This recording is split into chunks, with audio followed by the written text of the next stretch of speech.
Hello, everybody. Welcome to the Canadian Shield. My name is Sterling, and I'm your host.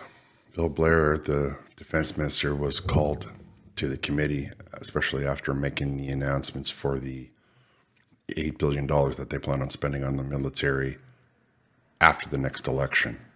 Not currently, not right now, after the next election. And as a result, the Conservatives wanted him to defend the budget and to defend any of the the budget that they had claimed so far and any of the situation of the current military. Now, there's a lot of friction between the two of them. In the end, Bill Blair ends up just pouting. It's really, really kind of sad to think that this guy can behave like that, and he's in charge of our defense. They're going to talk about a bunch of conflicts. They're going to talk about the state of the world, and the only people in the room that really were being critical, were trying to get to the bottom of things, were the Conservatives. Everybody else was all, let's hold each other hand, let's make sound bites, let's tell the world that everything is wonderful and cozy. But when you hear that list of military conflicts that he mentions, understand that when the media is keeping us outside of that, it's not just like it's more than just a few things that they're sheltering or that they're censoring for the Canadian people. And this is why, the military is important, because most of the world is shooting at each other right now, or getting ready to. All right. Before we get into it, I would encourage you to like, comment, subscribe, hit the notification bell, tell all your friends, and let's do this.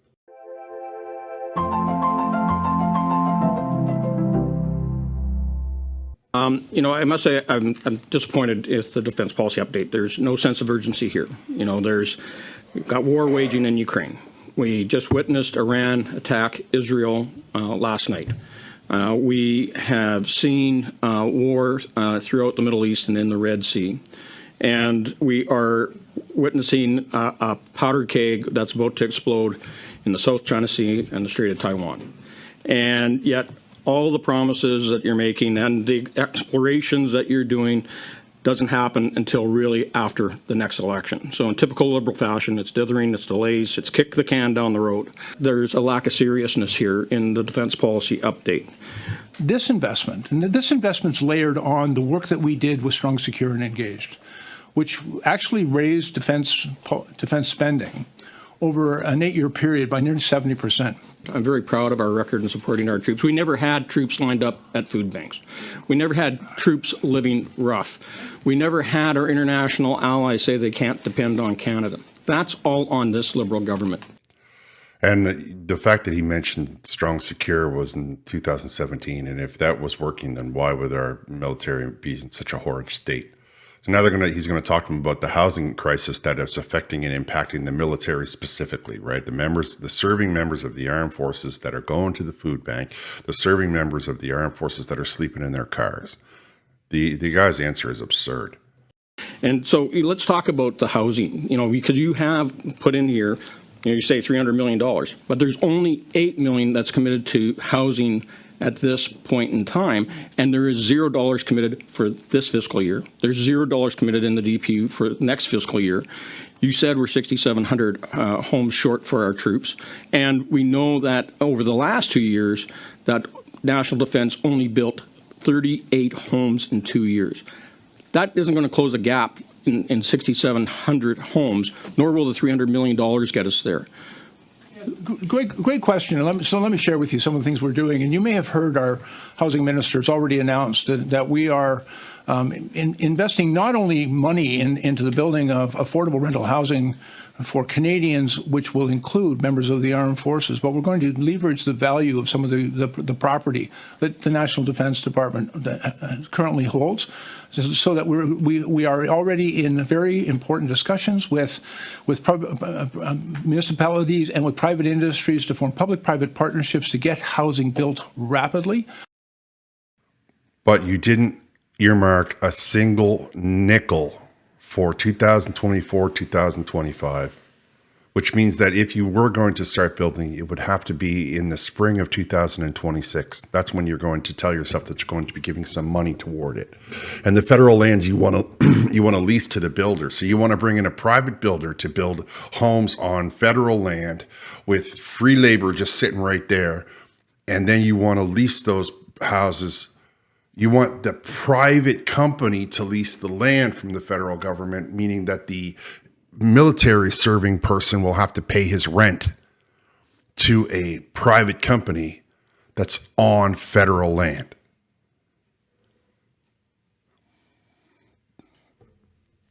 I mean, I can't even think of the appropriate mockery for this absurdity. In the DPU, a commitment to replacing our aging Victoria-class submarines. It says conventional subs.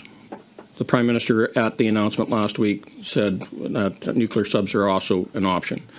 Can you explain the contradiction between the DPU and the Minister? And are we going to go ahead with purchasing submarines that can go under ice to patrol our Arctic when you look at the proliferation of submarines around the world, and protect our coastlines from all three sides to ensure that we are protected here and know what's happening in our Arctic waters? Yes. Yes, we are going How much? to. What's that? How much is it going to cost? Well, and that's actually the work that's underway. When we said we're exploring the work that needs to be done, we're working with the Royal Canadian Navy and the Canadian Armed Forces and the Department of National Defence to determine what their operational requirements are. And as the Prime Minister indicated in his remarks last Monday, nothing's off the table. We're going to listen to them. And we're also working with our allies. We'll also then explore what's the best way to respond to that. But the Prime Minister has been very clear. The document makes clear. We're going to do it because Canada's national defence requires it. So any day now, they're going to get around to talking about starting it just as soon as our allies can tell us what it is they're going to do. And then we're going to particularly buy some of these submarines that may or may not be able to defend our up north, because a nuclear power submarine can sink under the ice cap, whereas a conventional submarine can't spend that much time under the ice cap. But don't worry about it, because we're talking to people about talking about it. We're making a plan to have a plan to talk about it so that we can talk about when we can go and sit down and talk about it. And we signed a contract, so let's not forget about the contract. I'll tell you my position. When you consider that you got countries this big that make their own weapons, and we have all of the material that they need to make their own stuff, and when you think of the brain drain of Canadian engineers and chemical engineers and all of those guys that go south into the United States of America to help them manufacture weapons, it should all be made in Canada. All of it. Explorer shows up a total of 12 times in the new defence policy update. 9 of those are promises. Given that it has been about 7 years since the last publication of Strong, Secure and Engaged, what have you and the ministry been doing the entire time? Actually, we've been delivering from the Canadian Armed Forces just in the last 2 years alone with completed contracts. Can you acknowledge how much of the Strong, Secure and Engaged has yet to be spent? I don't know. A question perhaps better put to our finance people. Okay. I mean, this is the guy that's in charge of the national defense. I mean, we signed contracts. So D&D funding keeps lapsing despite you specifically promising that it's not going to. Can you acknowledge that? Or and perhaps I could help you with a better understanding of what lapse is. If it takes time. So condescending. That just seems to be the hallmark of the far left. They're smarter than everybody. No matter how bad the situation gets, it's something that you don't understand. It's not something they did wrong. What's that? How much lapsed funding has been repurposed? Well, again, a question better asked of our finance people. $8.1 billion overall being committed by the government to defence spending over the next 5 years falls short of the NATO commitment. You mentioned in your opening remarks that the DPU is a comprehensive new plan and we need to do more and we will meet the moment. Can you address how that is meeting the moment? We're spending money as efficiently and effectively as is possible. We're also re-examining our procurement processes to make them better fit for purpose. Mm-hmm. We're working with our allies and with industry. We've listened to them very carefully. They told us what they needed in order to hold up their end of ensuring that we can acquire, for example, the munitions and the ammunition that our armed forces require, the battle decisive ammunition. We've heard them. We've budgeted the money. We're now able. We have the resource that they said they needed to invest in their industry, but also to offer them long-term contracts. Again with the contracts. Buddy, we don't need long-term contracts. You know why we don't need long-term contracts? Because if somebody creates something else, if somebody finds a better way, if somebody finds something more appropriate, we don't want to be locked into a contract. What we want is a long-term manufacturing contract, perhaps for one or two specific items like, ships or submarines, which don't necessarily go through a lot of change on the outside. And only the components get altered on the inside when people a new software update or what have you. As for the rest of what he said nothing. He said, well, we're going to try and tell you how the money that we didn't spend, which is going to roll over till next year. But let me explain to you, how that works. And then I don't really know the answer because let's defer that to the guy who's not a career politician. Let's defer that to the guy who's got, whose only job is to keep track of the funding. How many of these liberal ministers are going to come before committee completely and utterly unprepared? I have no idea. But this last one is really, there's a lot of friction between the two of them. And in the end, the only word that fits the facial expression is pouting. I'm sorry, but On December 7th, you were at committee and spoke of the shortage and the low production numbers for artillery shells. You said that there was a commitment for increasing fourfold the production in Canada. You told me at the end of that meeting, you said that would take place this year. When will the newly produced shells be rolling off Canadian production lines? As quickly as Canadian industry can produce them, but they have told you said us, this year. What I told them is Canada would do its part this year. We've now committed $300 million, and we're working with industry to make the necessary investments that industry said they required, and we now have the money to negotiate the long-term contracts, which was also the certainty that industry said that they required. That's great for announcements. On what date this year will the production target be hit of a fourfold increase? Okay. Last Monday, Canada announced the money that will allow industry to now move forward. And now there is work that will take place between the Department of National Defense and industry. I've also engaged with the ISED minister to move on that as quickly as possible. I have to stop you, Minister. Your entire policy update is aspirational. It's full of exploring options. It's full of reaffirming existing commitments. There are actually very few policy changes in this policy update, unless you hadn't been considering the management of all of these priorities all along. This entire thing is an exercise in aspiration. There are no tangible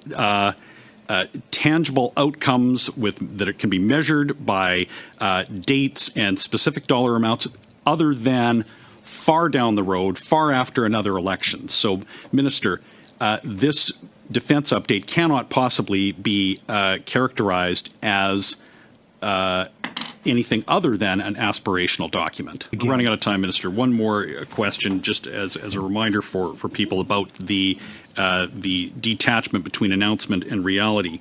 On January 10th, your government announced that January 10th, 2023, they announced they would purchase a NASAM system for Ukraine worth $406 million. 1 year ago, last week, your predecessor falsely claimed that system was en route. This was an announcement. These are claims that you make about expenditure, but they haven't happened. Could you tell me on what date will that system be delivered? Canada we already provided all the missiles and systems that we had available to us, but we had to acquire.